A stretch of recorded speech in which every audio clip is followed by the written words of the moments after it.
So if you're doing the keto diet and you're noticing effects on your sleep, you are far from being the only person. In this video, I'm going to talk about keto insomnia. So if you've just started out on the keto diet, it is extremely common to go through what's called the keto flu. It's also sometimes called the carb flu. And basically what this is your body throwing a temper tantrum while it learns to use fat as fuel versus carbohydrates. I've gone through the carb flu before, and for me, it feels like I'm coming down with the actual legitimate flu, but I never end up getting sick. People have super common complaints of either fatigue or insomnia.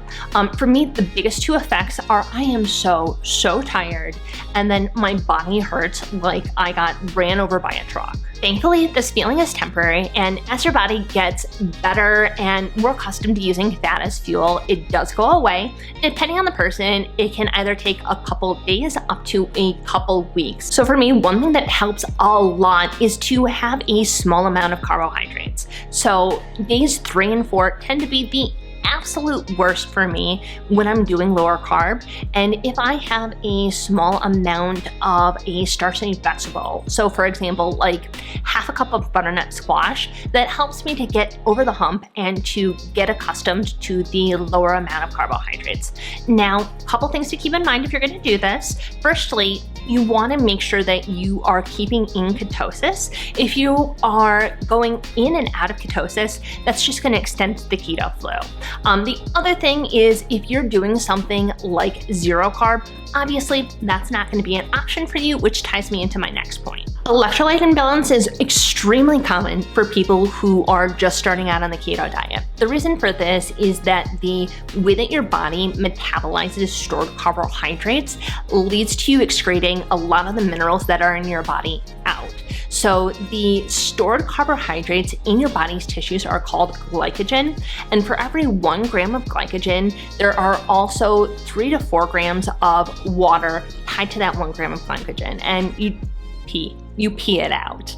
And when you are urinating out that excess water, you're also going to be excreting a lot of minerals, and then your body is going to need to balance other minerals because you excreted those minerals. So basically you need to be as mindful with your electrolyte consumption as you are for how much carbohydrates you're consuming. So the 3 key players are sodium, magnesium, and potassium.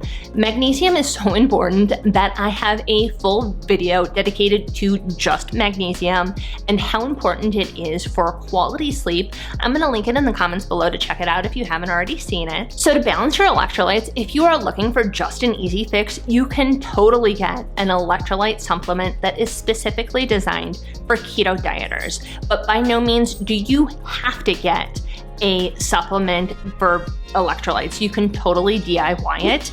If you're going to do DIY, what you want to do is you want to make sure that you're getting 3 to 5 grams of sodium, 1 to 3.5 grams of potassium, and then 300 to 500 grams of magnesium. And you can either get this from diet or diet and supplementation. Okay, let's say you've been doing keto a little bit longer. Your electrolytes are absolutely on point. You are 100% in ketosis and you've already gotten over the carb flu. Why are you struggling? So as far as studies looking at carbohydrate consumption and effects on sleep, it's kind of a mixed bag. There's no clear consensus as far as studies agreeing. There's one study that looked at REM sleep and they showed decreased REM sleep on a keto diet. There's other studies that show actually improved sleep while doing keto. And then there's also some studies that show that there's no effect on sleep and ketosis. So if you're struggling, why are you struggling? So the next thing that I would look at is lifestyle factors. And basically it's other things that you're doing that are not necessarily tied to how many carbohydrates you're eating that are affecting your sleep. One of the biggest ones that I've noticed tends to be exercise. If you're doing keto, you're probably exercising to go along with it.